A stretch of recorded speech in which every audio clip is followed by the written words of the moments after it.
کہ گلشن بہر میں جوئے گلشن دہر میں جوئے میں سخن نہ ہو، پھول نہ ہو، سبزہ نہ ہو، چمن نہ ہو۔ محترم حضرات، اب تک تلاوت کلام اللہ اور نعت نبی کا دور بڑے ہی آب و تاب سے چل رہا تھا۔ چونکہ تلاوت کلام اللہ اور نعت نبی میں بڑا گہرا ربط و تعلقات ہیں، لہذا انہی ربط تعلقات کو برقرار رکھتے ہوئے ایک طرف نعت ہے جو نعت کی حیثیت ہے وہ گزار کی ہے، تو ایک طرف تقریر کی ہے جو تقریر کی حیثیت گزار کی ہے۔ نعت اگر دریا ہے تو تقریر اس کی موج ہے، نعت اگر موج ہے تو تقریر اس کی کہکشاں ہے، نعت اگر کہکشاں ہے تو تقریر اس کی پتیاں ہے، تقریر اگر پتیاں ہے تو نعت اس کی بھڑکتے ہوئے شبنم ہے۔ لہذا اسی سنگم رشتے کو برقرار رکھتے ہوئے بیان و خطابت کی طرف لیے چلتا ہوں، جہاں علماء کرام کے درمیان ایسے ایسے ناصحانہ الفاظ سے مستفیض ہوتے رہیں گے جن سے میری مراد جناب حضرت حافظ و قاری و مولانا و مفتی محمد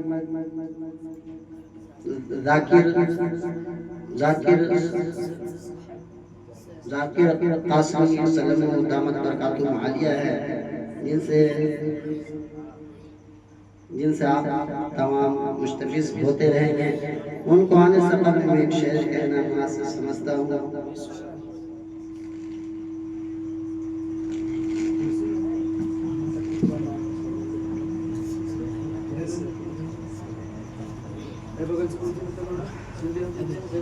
یہ نقشہ وقت کا خود سر بدل جائے تو کیا ہوگا، یہ نقشہ وقت کا خود سر بدل جائے تو کیا ہوگا، میرا سر اور تیرا خنجر بدل جائے تو کیا ہوگا۔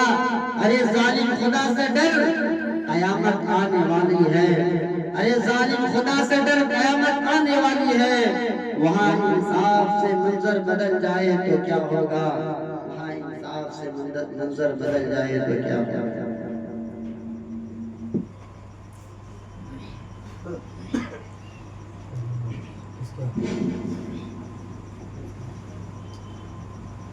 بسم اللہ الرحمن الرحیم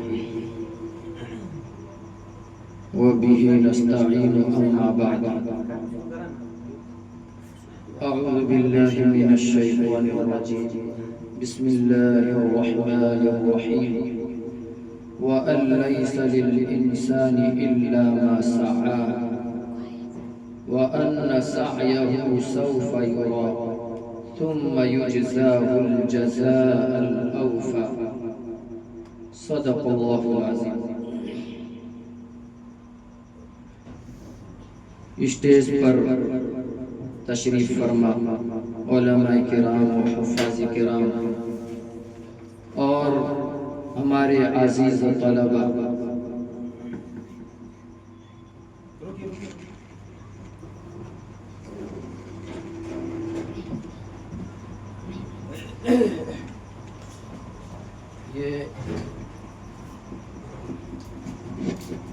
یہ آج جیسا کہ آپ لوگوں کو معلوم ہے کہ یہ پروگرام تقریب سالانہ اجلاس اور تقسیمات انعامات کے نام سے یہ پروگرام منعقد ہوا ہے۔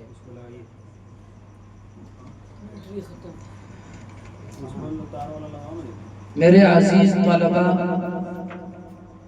یہ تقریب صرف سالانہ اجلاس اور تقسیمات انعامات کی تقریب نہیں، بلکہ یہ پروگرام، یہ محفل، یہ تقریب سال بھر کے شب و روز کی محنت، سال بھر کے شب و روز کی کوشش اور مسلسل جد و جہد کا نتیجہ یہ ہے۔ تو صرف یہ تقسیمات انعامات کی تقریب ہی نہیں ہے، بلکہ یہ پروگرام وہ پروگرام ہے کہ ہم سب نے، ہم تمام طلباء نے سال بھر کے شب و روز جو محنت کی، جو ہمارے دلوں کے اندر لگن تھا، علم دین سے تعلق تھا، جو قرآن و احادیث سے ہم لوگوں کا لگن اور اڑھن اور جو تعلق تھا، اور مسلسل کوشش اور جد و جہد کا نتیجہ، تو یہ پروگرام کوئی معمولی پروگرام نہیں ہے۔ میں کوئی بہت بڑا مقرر نہیں ہوں، صرف کچھ باتیں آپ کے سامنے خصوصاً طلباء عزیز کے لیے، اور اس میں ساتھ ساتھ ہم سب بھی داخل ہیں، کیونکہ ہم سب بھی ایک طالب علم ہیں۔ ہمارے اساتذہ ہمیشہ یہ کہا کرتے ہیں کہ زندگی میں ہمیشہ طالب علم بن کر رہو۔ اس میں فائدہ کیا ہے کہ آپ اگر دین کی خدمت کر رہے ہیں اس کا الگ ثواب تو ہوگا ہی، لیکن طالب علم ہونے کی فضیلت الگ ہے، کیونکہ اس کے بارے میں آتا ہے کہ فرشتے طالب علم کے لیے اپنے نورانی پروں کو بچھا دیتے ہیں، اور دنیا کی جتنے بھی مخلوقات ہیں، کم و بیش اللہ رب العزت نے 18,000 مخلوقات کو پیدا کیا، تمام کی تمام مخلوقات طالب علم کے لیے دعائے مغفرت کیا کرتے ہیں۔ اگر پورے عالم میں، پوری کائنات میں جتنی بھی مخلوقات ہیں، چاہے وہ شجر ہو، حجر ہو، چاہے وہ سمندر کے اندر رہنے والے کیڑے مکوڑے، مچھلیاں، سانپ وغیرہ جو بھی ہیں، سب کے سب طالب علم کے لیے دعائے مغفرت کرتے ہیں۔ اگر اتنی تعداد میں اگر ہمارے لیے کوئی دعائے مغفرت کرتے ہیں تو ہمیں اللہ کی ذات سے امید ہے کہ اللہ ہمیں مغفرت ضرور فرمائے۔ اس لیے اساتذہ کہا کرتے ہیں کہ ہمیشہ طالب علم بن کر رہنا۔ ساتھ ہی ساتھ یہ اس کی فضیلت بیان کیا ہے کہ جو طالب علم بن کر رہتا ہے اور اسی حالت میں اگر اس کی موت آتی ہے تو اللہ کی ذات سے امید ہے کہ وہ سیدھا جنت میں داخل ہوگا۔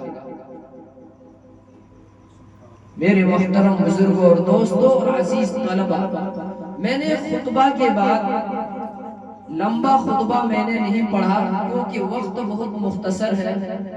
میں بھی ایک مسجد کا امام ہوں اور آج یہ شب برات ہے، اس لیے وہاں بھی جانا بہت ضروری ہے۔ اس لیے ہمارے مشفق اور ہمارے عزیز ساتھی اور اس جامعہ کے روح رواں قاری پرویز صاحب فلاحی دامت برکاتہم العالیہ کی دعوت پر لبیک ہوا ہوں اور حاضری ہوئی ہے، اور ان کے اصرار کے بعد انکار بھی ممکن نہیں تھا، اس لیے مجھے آنا پڑا۔ میں چاہتا ہوں کہ مختصراً کچھ باتیں جو ہمارے ذہن و دماغ میں ہیں، جو ہمارے بساط میں ہے، جو ہمارا مطالعے میں ہے، وہ بات آپ کے گوش گزار کر دوں تاکہ ہمیں بھی اس سے کچھ فائدہ ملے اور آپ کو بھی کچھ فائدہ حاصل ہو جائے۔ میں نے خطبے کے بعد قرآن پاک کی تین آیت تلاوت کی ہے۔ اس آیت کے اندر میں یہ بتانا چاہتا ہوں کہ اللہ کی یہاں ایک دستور ہے، ایک طریقہ ہے، ایک قانون ہے، اور وہ قانون اور دستور کیا ہے؟ اللہ نے ڈنکی کی چوٹ میں اعلان کیا ہے، الیس للانسان الا ما سعی، کہ میرے بندو تم دنیا میں جو بھی بندہ جتنی کوشش کرے گا، جتنی محنت کرے گا، جتنی عبادت و ریاضت میں مشغول ہوگا، وَأَنَّ سَعْيَهُ سَوْفَ يُرَى، اللہ رب العزت تمام مخلوقات کے، تمام بندوں کے اعمال، ان کی محنتوں کو، ان کی کوششوں کو، ان کے جد و جہد کو جانچیں گے۔ وَأَنَّ سَعْيَهُ سَوْفَ يُرَىٰ، کل قیامت کے دن بندوں کی کوششوں کو جانچا جائے گا، اور صرف جانچ کر چھوڑ نہیں دیں گے۔ ثُمَّ يُجْزَاهُ الْجَزَاءَ الْأَوْفَىٰ، جانچنے کے بعد، وہ کاپی جانچنے کے بعد، اعمال نامے جانچنے کے بعد، ان کی محنتوں اور ان کی کوششوں کا پورا پورا بدلہ دیا جائے گا۔ یہ اللہ کا قانون ہے، یہ اللہ کا دستور ہے کہ جو بندہ جتنی محنت کرے گا، جتنی کوشش کرے گا، جتنی جد و جہد کرے گا، جتنی عبادت و ریاضت میں مشغول ہوگا، ان کی اعمال کے مطابق، ان کی ریاضت و عبادت کے مطابق، ان کی کوششوں کے مطابق، ان کی محنتوں کے مطابق، کل قیامت کے دن پورا پورا اجر عطا کرے گا۔ اس دستور کو، اللہ کے اس طریقے کو مدارس اسلامیہ نے اپنایا، کیونکہ ہمارا بھی یہ سلسلہ، یہ مدرسوں کا سلسلہ جا کے صفہ سے جڑتا ہے، پھر وہاں سے ہمارا یہ مدرسے کا سلسلہ حضرت جبرائیل اور حضرت آدم نبینا علیہ السلام سے جڑتا ہے، کہ جہاں حضرت جبرائیل معلم ہے تو وہی حضرت آدم نبینا علیہ السلام متعلم بن کر ہے۔ تو یہ مدرسے کا سلسلہ صرف یہی نہیں ہے، یہ سلسلہ عرش تک پہنچتا ہے۔ پھر جبرائیل امین خود متعلم ہے، اور ان کے معلم خود اللہ رب العزت ہے۔ تو یہ مدرسے کا سلسلہ ہمارا صفہ سے، اور پھر صفہ سے ہمارا عرش تک پہنچتا ہے۔ اسی لیے ہمارے بزرگوں نے، ہمارے علماء کرام نے، ہمارے بڑوں کا یہ دستور رہا کہ جو اللہ کی سنت ہے، جو اللہ کا طریقہ ہے، اس طریقہ کو اپنایا جائے۔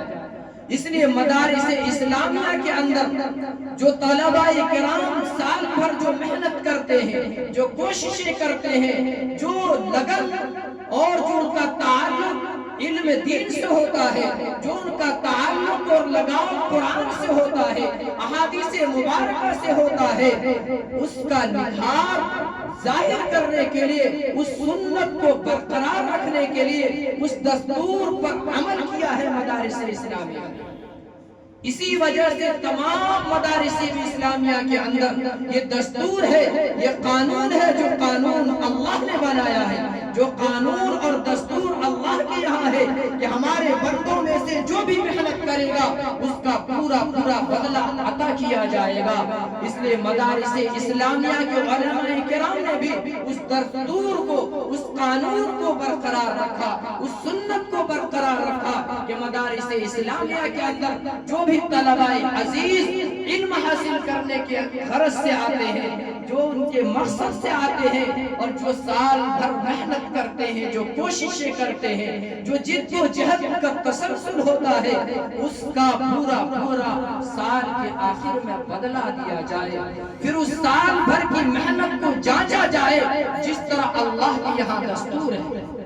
اللہ کی یہاں بھی یہی دستور ہے کہ آپ نے زندگی بھر جو اعمال کیے، ریاضت و عبادت میں مشغول رہے، جو محنت اور کوششیں کی ہے ان کو پہلے جانچا جائے گا، اعمال نامے کو جانچا جائے گا، پھر اس کا پورا پورا بدلہ عنایت کیا جائے گا۔ اسی طرح مدارس اسلامیہ کے اندر سال بھر جو ہم پڑھتے ہیں، جو قرآن یاد کرتے ہیں، علم دین حاصل کرتے ہیں، اس کے اندر ہم نے کتنی محنت کی، ہم نے کتنی کوشش کی، کتنی جد و جہد کیا، ہم نے ہمارا تسلسل کیسا رہا، ہمارا تعلق علم دین سے کیسا رہا، ہمارا لگاؤ اور لگن اور قرآن سے اور تعلیم سے کیسا رہا، اس کو بھی پرکھا جائے گا، اس کو جانچا جاتا ہے۔ اس کے بعد جو جس عہدے اور جس نمرات کے قابل ہوتے ہیں، اس قابل کے حساب سے اس کو انعامات سے نوازا جاتا ہے۔ میرے محترم بزرگ اور دوستو، خصوصاً عزیز طلبہ، ہم سال بھر میں ہم نے جو بھی محنت کی ہے، یہ پورے سال کا ایک نتیجہ ہے کہ ہم نے سال بھر میں کیا کھویا اور ہم نے کیا پایا، کیا کھویا اور کیا حاصل کیا۔ صرف ہم رسمی طور پر ہم اگر امتحان دے دیں اور ہم سوچتے ہیں کہ فارغ ہو گئے، یہ نہیں، بلکہ امتحان دینے کے بعد اپنے آپ کے اندر جھانک کر دیکھیں کہ ہم نے سال بھر میں کیا حاصل کیا، ہم کو قرآن سے کتنا لگاؤ رہا اور قرآن سے ہمارا واسطہ کتنا بڑھا، ہم نے قرآن کو کتنا حاصل کیا، قرآن پر ہمارا عمل کتنا ہوا، کس درجے پر ہمارا عمل ہو رہا ہے۔ یہ امتحان صرف یہی ختم نہیں ہوتا ہے، یہ امتحان کا آغاز ہے۔ میں یہاں کے ذمہ داروں کو، خصوصاً مدرسہ آزا کے روح رواں قاری پرویز صاحب فلاحی دامت برکاتہم العالیہ، اور جتنے بھی اساتذہ کرام ہیں، جتنے بھی یہاں کے کارگزار ہیں، جتنے کارکن ہیں، تمام کا میں تمام کو مبارکباد پیش کرتا ہوں کہ آپ لوگوں نے ان بچوں کے پیچھے محنت کی ہے، کیونکہ تمام عزیز طلبہ کو بھی ذہن اور دماغ کے اندر یہ باتیں ہمیشہ رکھنی چاہیے کہ اگر آج ہم نے قرآن حفظ کیا ہے تو صرف ہماری ہی محنت کافی نہیں ہے، جہاں آپ کی محنت ہے وہیں آپ کے مدرسے کے اساتذہ کی محنت بھی برابر رہتی ہے، ان کی کوششیں رہتی ہیں، وہاں کی کارکنوں کی کوششیں رہتی ہیں، وہاں کی ذمہ داروں کی کوششیں رہتی ہیں، اسی طرح آپ کے والدین کی بھی اس کے اندر محنتیں اور کوششیں رہتی ہیں۔ اس لیے تمام عزیز طلبہ سے میں درخواست کرتا ہوں، کیونکہ جس دور سے، جس پرفتن دور سے ہم گزر رہے ہیں، جب ہم مدرسے سے قدم نکالتے ہیں تو ہمیں یاد نہیں رہتا ہے کہ ہمارے استاد کون تھے، ہم نے قرآن کس کو سنا کر آج ہم نے حفظ مکمل کیا۔ آج ہمارے بچوں میں، ہمارے نوجوانوں میں، ہمارے طلبہ میں یہ باتیں گھر کر گئی ہیں، ان کو یاد ہی نہیں ہوتا ہے کہ آج اگر ہم حافظ قرآن ہیں تو وہ سمجھتا ہے کہ صرف ہماری محنت کی وجہ سے میں آج حافظ قرآن بنا۔ میرے محترم عزیز طلبہ، ایسا نہیں ہے، جہاں آپ کی محنت ہے، جہاں آپ کی کوششیں ہیں، وہاں وہی آپ کے اساتذہ، آپ کے ذمہ داروں، آپ کے کارکنوں کی بھی محنتیں برابر کی شریک رہی ہیں، آپ کی والدین کی محنتیں رہی ہیں۔ جہاں اگر فخر سے کہتے ہیں کہ میں نے اللہ کو کلام کو حفظ کیا ہے، اللہ سے اگر دعا کرتے ہیں کہ الہ العالمین اس قرآن کی بدولت ہماری مغفرت فرما، تو وہی آپ کے لیے فریضہ بنتا ہے کہ آپ کے اپنے اساتذہ کے لیے، اپنے ذمہ داروں کے لیے، اپنے والدین کے لیے خصوصی طور پر اس دعا میں ان کو شریک کریں۔ یہ ہمارا فریضہ بنتا ہے کہ اگر آج اس قابل ہم ہوئے ہیں، اگر اس راہ پر اگر آج ہم کھڑے ہیں تو اپنے اساتذہ کی وجہ سے، اپنے ذمہ داروں کی وجہ سے، ورنہ ہماری کیا بساط، ہماری کیا اوقات تھی کہ آج ہم اس پلیٹ فارم پر کھڑے ہو جاتے ہیں۔ آپ کو راستہ دکھانے والے جو رہبر ہیں وہ آپ کے اساتذہ کرام ہیں۔ میرے عزیز طلبہ، تو اللہ کا جو دستور ہے کہ پورا بدلہ دیا جائے، تو یہ بھی یہ تقریب جو سالانہ اجلاس کی تقریب ہے، یا یہ تقریب تقسیمات انعامات کی تقریب ہے، تاکہ جو بچہ، جو بھی طلبہ اچھا نمرات سے سرفراز ہوتے ہیں ان کو اس طرح کے جو انعامات سے نوازا جاتا ہے۔ ان تمام طلبہ کو میں مبارکباد پیش کرتا ہوں جو اچھے نمرات سے، جو انہوں نے اچھے نمرات حاصل کیے، اور ان سے میں یہی گزارش کروں گا کہ یہی محنت بلکہ اس سے بڑھ کر محنت کے اپنے اندر تمنا رکھیں، اور یہ ہمیشہ اپنے ذہن و دماغ میں یہ بات رکھیں کہ آج اس محنت کے بلبوتے پر اگر میں آج کھڑا ہوں تو اللہ کی ذات سے امید رکھنا اور اللہ پر بھروسہ رکھنا اور اپنے آپ پر اعتماد رکھنا اور بھروسہ رکھنا کہ میں اس امید سے میں کبھی پیچھے نہیں ہٹوں گا، کیونکہ انسان کا جو مقصد ہوتا ہے، جو وہ ارادہ کرتا ہے، اس ارادے کے مطابق اللہ کی توفیق ملتی ہے۔ اس لیے شاعر نے کہا ہے کہ ارادہ جن کا پختہ ہو، نظر جن کی خدا پر ہو۔ ارادہ جن کا پختہ ہو، نظر جن کی خدا پر ہو، تلا تم خیز موجوں سے وہ گھبرایا نہیں کرتے۔ بڑی سے بڑی مشکلات، بڑی سے بڑی مصائب کا اگر سامنا کرنا پڑے، لیکن اگر اس طالب علم کے دل کے اندر جذبہ، اگر شوق ہے، اگر حوصلہ ہے، ہمت ہے، اللہ کی ذات پر بھروسہ ہے، تو اس مصیبت سے کبھی وہ مصائب کو دیکھ کر پیچھے نہیں ہٹے۔ تو یہی ہمت، یہی حوصلہ ہمیشہ برقرار رکھنا چاہیے۔ اور وہ طلباء کرام جن کا کچھ اگر کسی مجبوری یا کسی وجہ سے، کسی اسباب سے اگر کچھ کم نمبر آیا، تو وہ کبھی دل شکنی کا شکار نہ ہو۔ یہ فطری چیز ہے کہ جب ہم کسی چیز، کسی مقصد کی طرف آگے بڑھتے ہیں، اگر تھوڑی بہت اگر ناکامیاں مل جاتی ہے، تو انسان کو اللہ رب العزت نے تھوڑا دلا پیدا کیا ہے۔ اس وقت کے لیے وہ گھبراتا ہے کہ سال بھر میں نے اتنی محنت کی، لیکن اس حساب سے مجھے نمبر نہیں آیا۔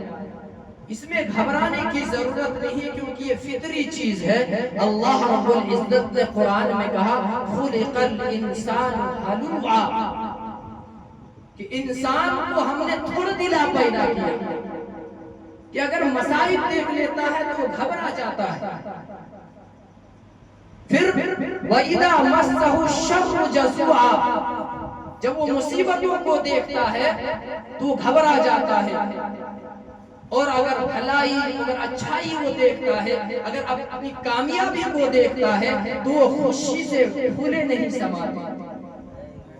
تو وہ بچہ کسی وجہ سے اگر نمبر کم آیا ہے، تو یاد رکھو میرے عزیز طلبہ، کم نمبر آنا یا ناکامی یہی کامیابی کی پہلی سیڑھی ہے، یہی کامیابی کی پہلی زینہ ہے۔ یہاں سے ہمیں محنت کی ضرورت ہے۔ ہم کو چاہیے کہ ہم محنت کریں، اور آئندہ اتنی محنت کرنا ہے، اتنا شوق پیدا کرنا ہے کہ یہ اس سے آگے بھی بڑھ کر جانا ہے۔ میرے عزیز طلبہ، ساتھ ہی ساتھ میں یہ بتاتا چلوں کہ جس دور سے ہم گزر رہے ہیں، اس کے حساب سے میں ایک دو بات آپ کے سامنے عرض کر کے میں اپنی جگہ لیتا ہوں، کیونکہ وقت بھی بہت مختصر ہے۔ کہ آج ہم جب مدرسے میں ہوتے ہیں تو ہم اپنے آپ کو، اپنے طلبہ کو جب دیکھتے ہیں تو احساس ہوتا ہے کہ واقعی ہمیں قرآن سے لگاؤ، ہمیں علم دین سے محبت ہے۔ ہماری شکل و صورت بتاتی ہے کہ ہم وارثین انبیاء ہیں، ہم انبیاء کی وارث ہیں، ہم قرآن کے رکھوالے ہیں۔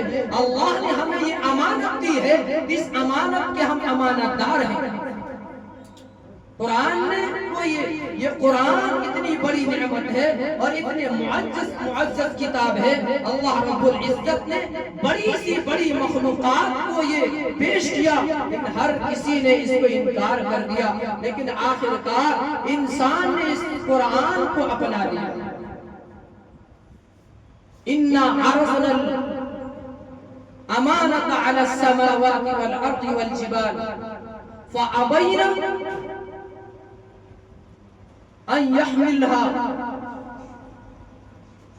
إِنَّا عَرَضْنَا الْأَمَانَةَ عَلَى السَّمَاوَاتِ وَالْأَرْضِ وَالْجِبَالِ، کہ اللہ رب العزت نے یہ قرآن جیسی امانت آسمان کو، زمینوں کو، پہاڑوں کو عنایت کیا، لیکن اس نے فَأَبَيْنَ انکار کر دیا۔ قرآن میں آگے فرمایا ہے وَأَشْفَقْنَ مِنْهَا وَحَمَلَهَا الْإِنسَانِ، کہ جب انسان کو یہ تحفہ، یہ ہدیہ، یہ امانت دی گئی تو اس نے قبول کر لیا۔ اِنَّهُ كَانَ ظَلُومًا جَهُولًا، کہ انسان بڑے بھولے بھالے، تو اللہ نے یہ امانت ہمیں دی ہے، ہم اس کے رکھوالے ہیں. تو ہم جب تک مدرسے میں ہوتے ہیں ہمیں احساس ہوتا ہے کہ واقعی ہم قرآن کے رکھوالے ہیں، ہمیں علم دین سے محبت ہے، قرآن سے لگاؤ ہے. لیکن جب ہم مدرسے سے دور ہوتے ہیں تو ہماری شکل و صورت سے پتہ چلتا ہے، ایسا محسوس ہوتا ہے کہ ہم نے کبھی قرآن کو دیکھا ہی نہیں. اس لیے عزیز طلبہ، جو اس دور میں جو ہم گزر رہے ہیں، جس حالات سے گزر رہے ہیں، اس حالات کے مطابق میں ایک بات آپ کے سامنے عرض کر دوں کہ اپنی شکل و صورت کو بنائے رکھیں، اپنے وقار کو بنائے رکھیں. ایسا محسوس ہو آپ کی شکل و صورت دیکھ کر، آپ کی عادت، آپ کے اخلاق و کردار کو دیکھ کر ایسا محسوس ہو کہ واقعی قرآن کے رکھوالے ہیں، قرآن کے امین ہیں، یہ قرآن کے حافظ قرآن ہیں، یہ علم دین سے شغف رکھنے والے ہیں. میں ایک واقعے کی طرف لے چلتا ہوں. حضور پاک علیہ السلام مجلس میں تشریف فرما ہے. ایک صاحب سامنے سے گزر رہے تھے، ان کا بال پراگندہ، ان کے کپڑے میلے کچیلے تھے. آپ علیہ السلام نے ان سے بلا کر پوچھا، بتاؤ آپ کے پاس کیا اتنی دولت نہیں کہ آپ صاف ستھرے کپڑے پہن سکیں؟ کیا آپ کے لیے کے پاس کنگھی نہیں ہے کہ اس پراگندہ بال کو درست کر سکیں؟ تو اس نے جواب دیا کہ میرے پاس ہزاروں اونٹ ہیں، ہزاروں بکریاں ہیں، ہزاروں گھوڑے ہیں، مال و دولت کی کمی نہیں ہے. تو حضور پاک علیہ السلام نے ارشاد فرمایا، تو پھر اس دولت اور مال کے کیا کرنا کہ آپ اتنے پراگندہ، اتنے میلے کچیلے ہو، جاؤ اور کنگھیاں خریدو، اور دولت کی وجہ سے جو دولت تمہارے پاس ہے اس سے کپڑا خرید کر جو اللہ نے تمہیں نعمت دی ہے اس نعمت کا اظہار بھی ہونا چاہیے. فَلْيَرَ أَثَرَ نِعْمَتِ اللَّهِ عَلَيْهِ، اللہ کی جو نعمتیں نچھاور کی گئی ہے، آپ کو جو نعمتیں ملی ہے، اللہ فرماتا کہ ہماری نعمتوں کا اظہار بھی ہونا چاہیے. تو یہ تو دنیاوی چیز ہے. یہ مال و دولت کے بارے میں اللہ کے نبی نے فرمایا کہ اللہ نے یہ نعمت دی ہے، اس کا اظہار ہونا چاہیے، جبکہ یہ وہ نعمت ہے کہ دنیا ہی کے اندر ختم ہو جانے والی ہے. لیکن اللہ رب العزت نے ہمیں اور آپ کو وہ دولت سے نوازا ہے جو کبھی ختم ہونے والی نہیں ہے. وہ دولت ہے قرآن مقدس. قرآن کی کتاب جو معزز اور مقدس کتاب ہے، جو اس دھرتی پر، اس روئے زمین پر سب سے مقدس کلام ہے. اس نعمت سے ہمیں مالا مال کیا ہے، اس کا اظہار بھی ہونا چاہیے. علماء کرام نے لکھا ہے کہ اللہ کے نبی حضور پاک علیہ السلام کو اس واقعے سے اس پر تطبیق کیا ہے اور اس پر منطبق کیا ہے کہ اللہ نے جس کو مال و دولت دی ہے، ایسی دولت جو دنیا کے اندر ختم ہو جانے والی ہے، اس نعمت کو ظاہر کرنے کا حکم دیا ہے. اور وہ نعمت جو کبھی بھی ختم ہونے والی نہیں، وہ نعمت جو لازوال نعمت ہے، جو کبھی ختم ہونے نہیں والی ہے، اس نعمت کو ہم کیوں نہیں ظاہر کرتے؟ اس لیے عزیز طلبہ، اگر ہم قرآن پڑھ رہے ہیں تو یہ قرآن جو ہمیں اجازت دیتا ہے اس کے مطابق ہمیں رہنا چاہیے. ہماری شکل و صورت، ہماری پوشاک وہ ہونی چاہیے جو ہمیں قرآن اجازت دیتا ہے، جو ہمیں شریعت اسلام اجازت دیتی ہے. اس پوشاک کو اپنائیں، اس صورت کو اپنائیں، اس شکل کو اپنائیں. تابعین میں سے بہت بڑے محدث گزرے ہیں.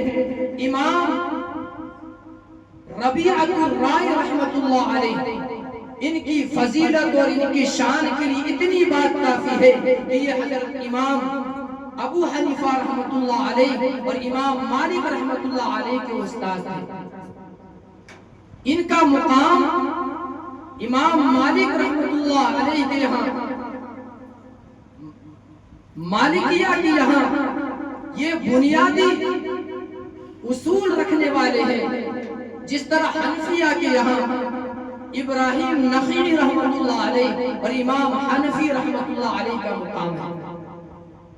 ان کا ایک قول امام بخاری رحمۃ اللہ علیہ نے صحیح البخاری میں واقعہ ذکر کیا ہے، لا ينبغي لأحد عنده شيء من العلم ان يذيع نفسه۔ اس قول کو، یہ قول امام ربیعۃ الرائے رحمۃ اللہ علیہ کا قول ہے، جس کو امام بخاری رحمۃ اللہ علیہ نے بخاری کے اندر نقل کیا۔ اس قول کا مفہوم کیا ہے، اس بات کی طرف میں لے چلتا ہوں، خصوصاً عزیز طلبہ توجہ دیں۔ انہوں فرماتے ہیں کہ اگر اللہ نے کسی انسان کو علم دین میں سے اگر تھوڑا بھی حصہ عنایت کیا ہے تو ان کے لیے مناسب نہیں ہے کہ اس علم کو اور اپنے آپ کو ضائع کر دیں۔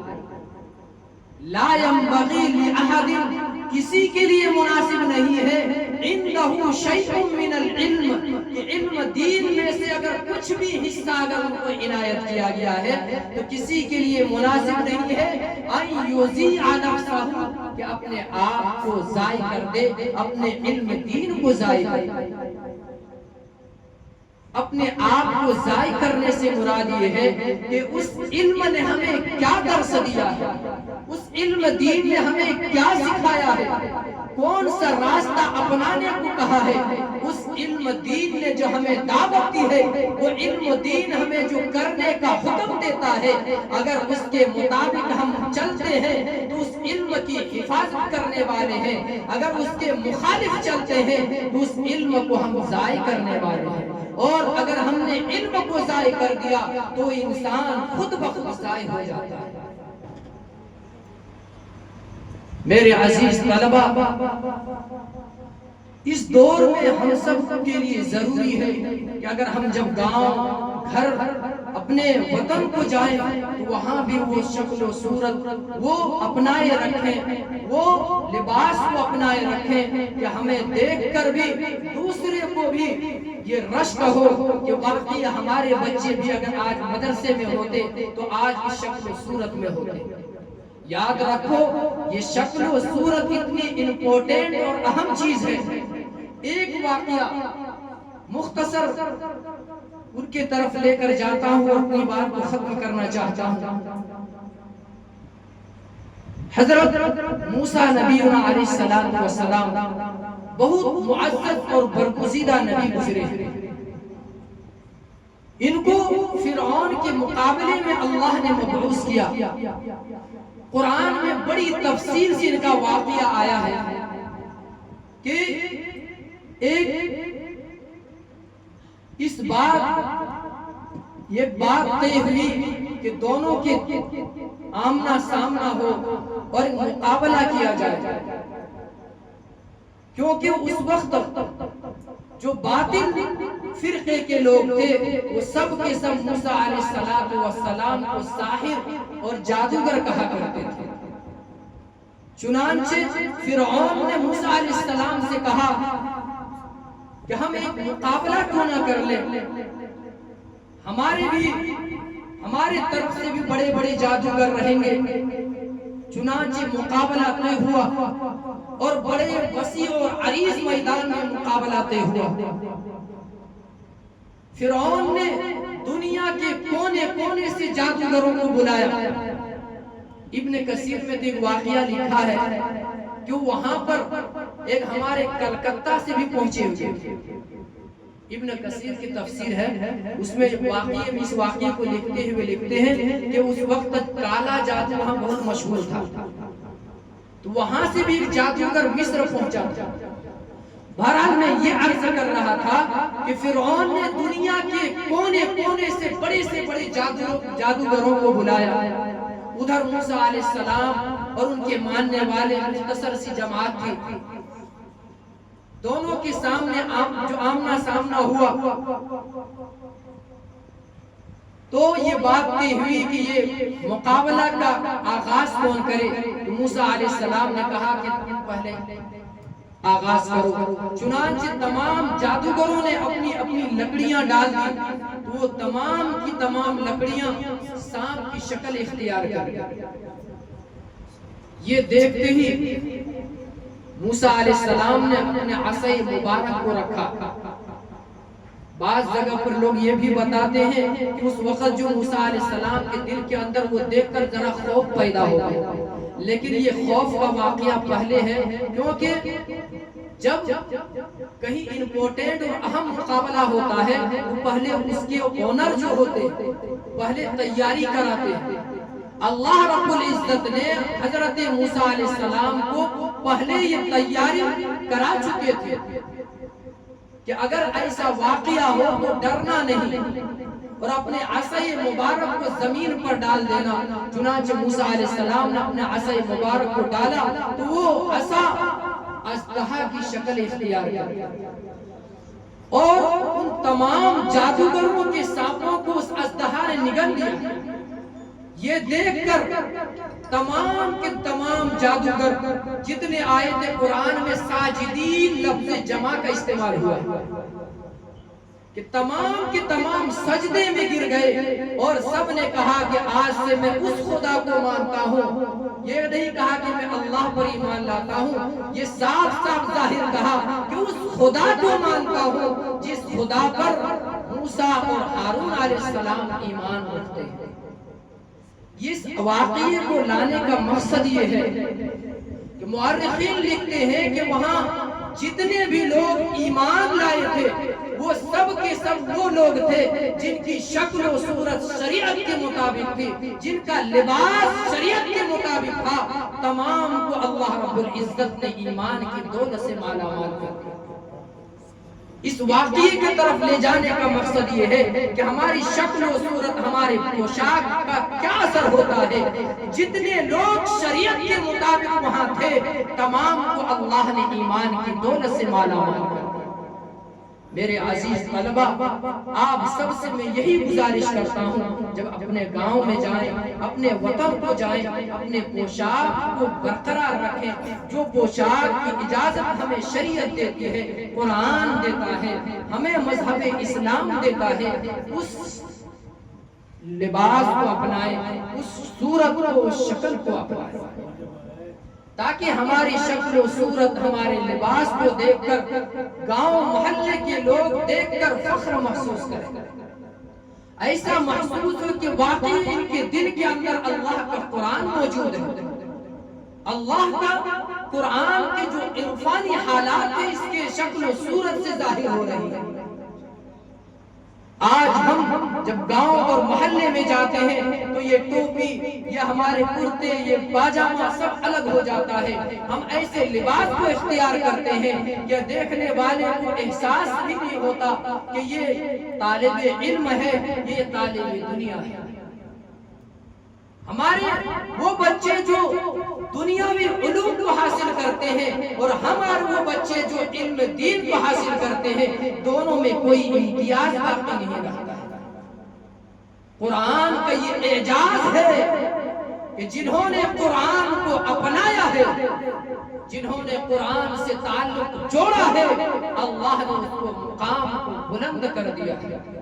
تاریخ کی کتابیں بھری پڑی ہوئی ہے ایسے ایسے واقعات سے کہ جنہوں نے بھی قرآن سے دلچسپی رکھی ہے، جنہوں نے قرآن سے شغف رکھا ہے، جنہوں نے قرآن کو اپنایا ہے، جنہوں نے قرآن سے محبت کی ہے، اللہ نے اس کے مقام کو بلند کر دیا ہے۔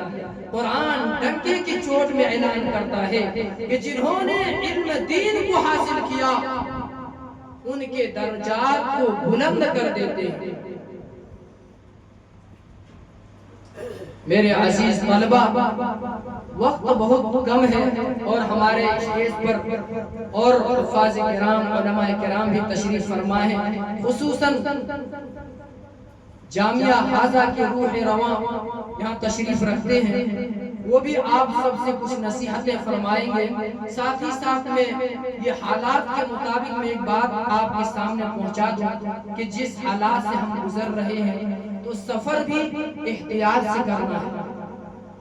جب سفر ہم کریں گاڑی پر جب بیٹھے تو اطمینان سے وقت رہتے ہوئے ہم پہنچیں. اگر ہم راستہ کراس کر رہے ہیں, اگر ہم راستہ اگر پار کر رہے ہیں تو چاروں طرف دیکھ کر جائیں. اسی طرح کیونکہ یہ آپ لوگ بھی دیکھے ہوں گے فیس بک پر یا سوشل میڈیا کا زمانہ ہے, اس طرح کی نصیحتیں آ رہی ہیں کہ ابھی جو ہے 15-20 دن پہلے جو ہے ہمارے وطن بہار میں یہ وقت یہ ایگزام تھا وسطانیہ فوقانیہ کا, تو یو پی کے کچھ بچے جو آئے تھے اسی کے غرض سے, تو کچھ وہاں کے عناصر گنڈے قسم کے موالی قسم کے بچے نے ان بچوں کو جو ہے گھیر لیا اور ان کو پریشان کرنا شروع کیا.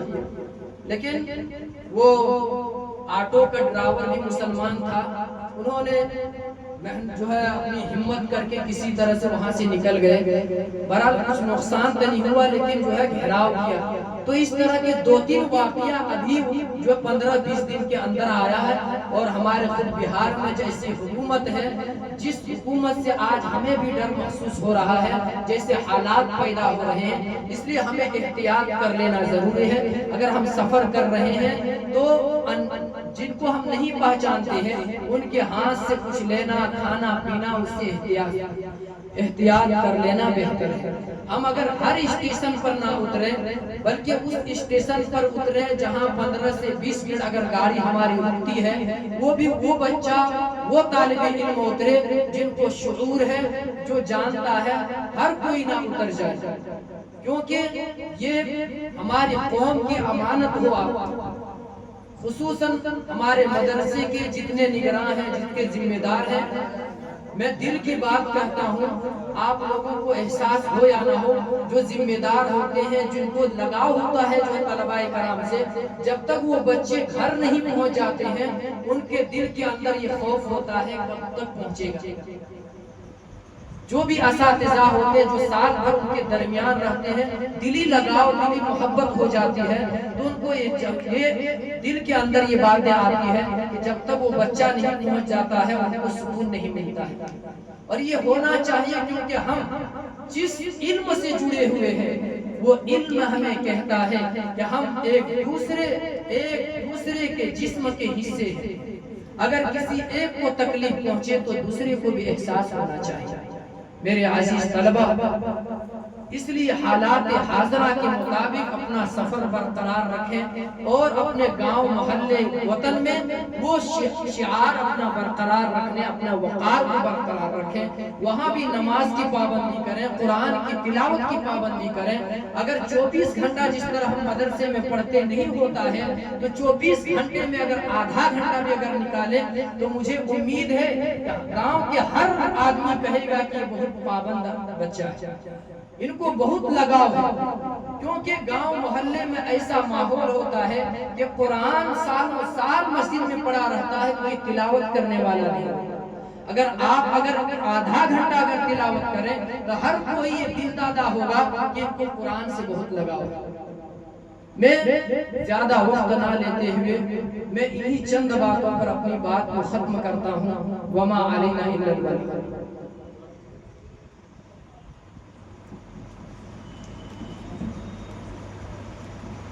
بیٹھو